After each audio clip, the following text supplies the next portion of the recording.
Kyle Rittenhouse is launching the Media Accountability Project, taking major media and entertainment figures to court. Let's watch.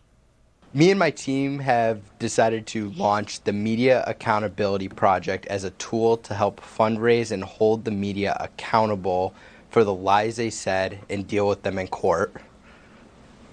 Interesting. So the idea is maybe like the Covington Catholic kids, you will be suing news organizations that maliciously lie about people who are in the news?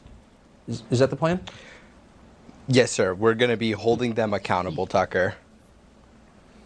Do you, I guess I have to ask a kind of a dumb question, but why isn't there a group like this that exists already, since the media so often are not observers, they're players, they're participants in the news? Why hasn't someone done this before?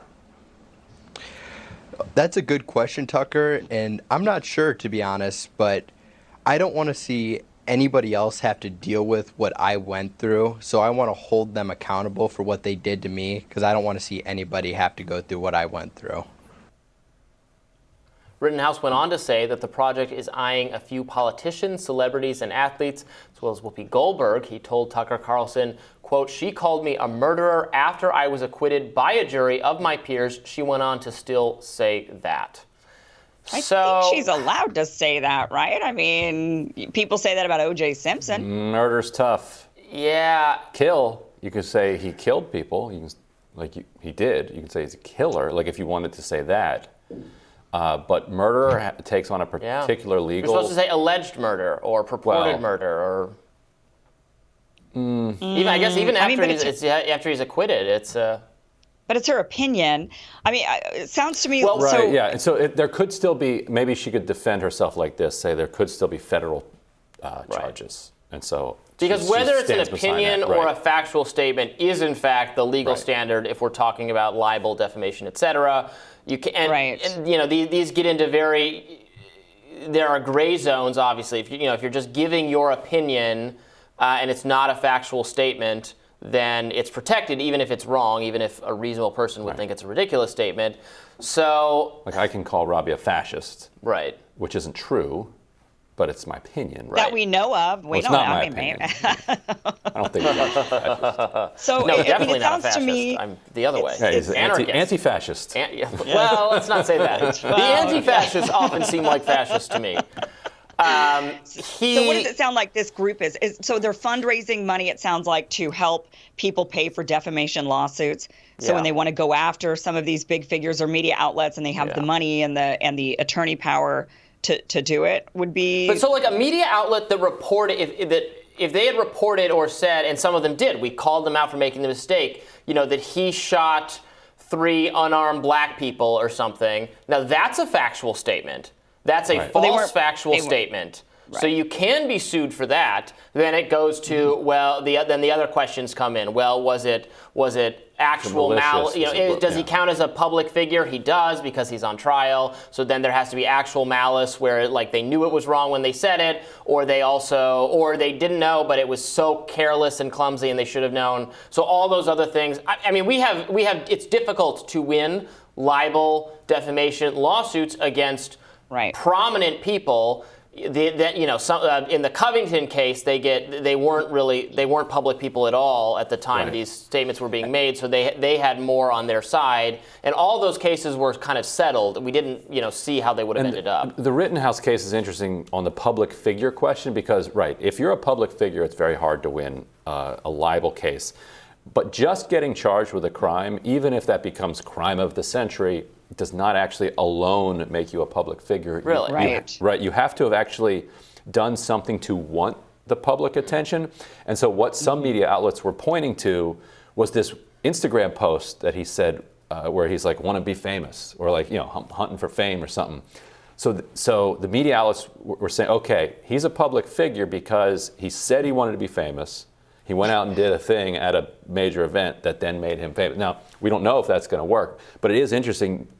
You don't become a public figure just because the media turns you into a public figure, which is why the Covington kids, you would say, well, they're public figures. They were viral sensations for days. It's no, it doesn't work that way because they didn't do anything on purpose to become public figures. They just were on a tour and then had an interaction. Well, and they were not public figures at the time the statements were made. Same with Rittenhouse. Yeah, well, but I think it's more debate. Well, you're saying it doesn't. If he's on trial, it doesn't necessarily. But you could make a better case that he's on the news, he's being talked about at the time they're making the statements.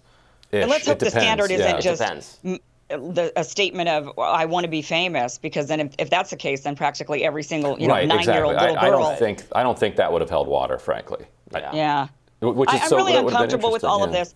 I mean, quite frankly, look, I get it. I don't think what happened to the Covington kids and, the smearing of them was right. I think that this definitely happens to a lot of people. And but I'm really uncomfortable with this sort of idea of going after people that make statements that are inaccurate and then saying, well, now that you've made this inaccurate statement, you're now being held accountable for that inaccurate statement. I think that just goes down a pretty treacherous road for media. Yeah, and the accountability can be you are criticized and humiliated, and you are called out. Should the accountability be some kind of legal, tort type thing, which is what we're discussing? And I agree. I would be reticent to change the standards so that it's more likely. Like the Covington kids is a very sympathetic case because Nick Sandmann truly did not do anything wrong and was not a public figure and was just wrong place, wrong time, and got absolutely mobbed by everyone, the media, politicians, etc. Kyle Rittenhouse did. I mean, he got prosecuted for shooting people, killing people. Right. I think he was rightly acquitted because he argued based on the evidence that it was self-defense in each of those cases. Those people were armed. I agree with the outcome. I talked about it on the show a lot, why I think that was the right outcome. But that's he was it was not crazy to prosecute him for that, right? It was not a. Right.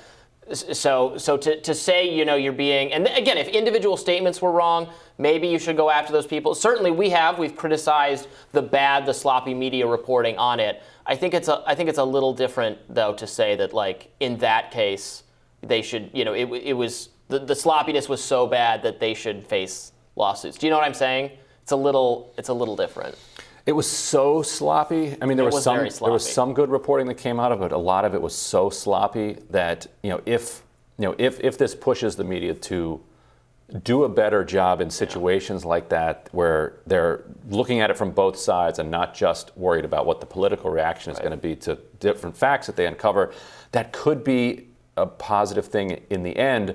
But people also do have to worry about the unintended consequences for a free press here. If you're anti-censorship, but you're totally supportive of this, be careful. Yeah. In the 90s or so, there was that famous pink slime case where one of the networks, I think it was ABC, got sued over one of those investigations that they did where they were uncovering unsafe conditions here or there.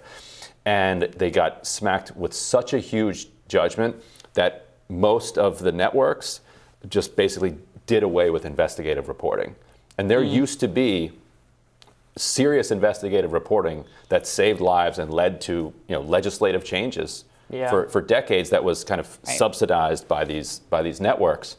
And networks were like, you know what, this isn't worth it anymore. And so they just don't do it anymore. So if you get to a place where people are like, you know what, it's not worth it for me to share an opinion on this because I might get sued over it, and we're not going to have op-ed columnists, and we're not going to do that. We're just going to button it down. Right. You've now infringed the free press. Is that some people might be like, good, that fake news media let them all die, but and even with these lawsuits, I mean, even if the media were to win every single time, just the lawsuit itself being brought forward is very costly, and so it becomes a chilling, it's a chilling effect, and it becomes a deterrent because they're like, we just don't even want to go through having to deal with these lawsuits that they always have to settle. Right. I mean, our show's not entirely scripted. Sometimes we say things off the. I'm sure I inadvertently said something wrong or misleading at some point, and I have a list. Kim's keeping a list. And that we wouldn't want to get. I wouldn't want to create an environment where we have to be, so afraid to say anything because someone could come after us, and then even if they were going to lose, it would be you have to pay them out, you have to do a settlement. And you also don't want an environment where people are like, you know what. Networks are like, you know what, we're not going to have a show like this. Too edgy. Yeah, exactly. Or we're not going to have on guests that are edgy and interesting because what if they get us in trouble? Yeah, you don't want that. And then, Yeah, and you could almost see Tucker Carlson feel. I mean, it almost looked like he was a little uncomfortable even with the questioning. He's like, "So you're going to go after these media organizations that you think lie about certain things?" I mean, he's going to be a media target for some other organization. group. Right? Yeah. According to your radars recently, right? Should John Durham file a suit? Well, no, but Sussman could. Yeah. I will send Sussman over to the Media Accountability Project. Yeah, they can fund his lawsuit. Well, God bless him. All right, that does it for us, but we will have more Rising in just a minute.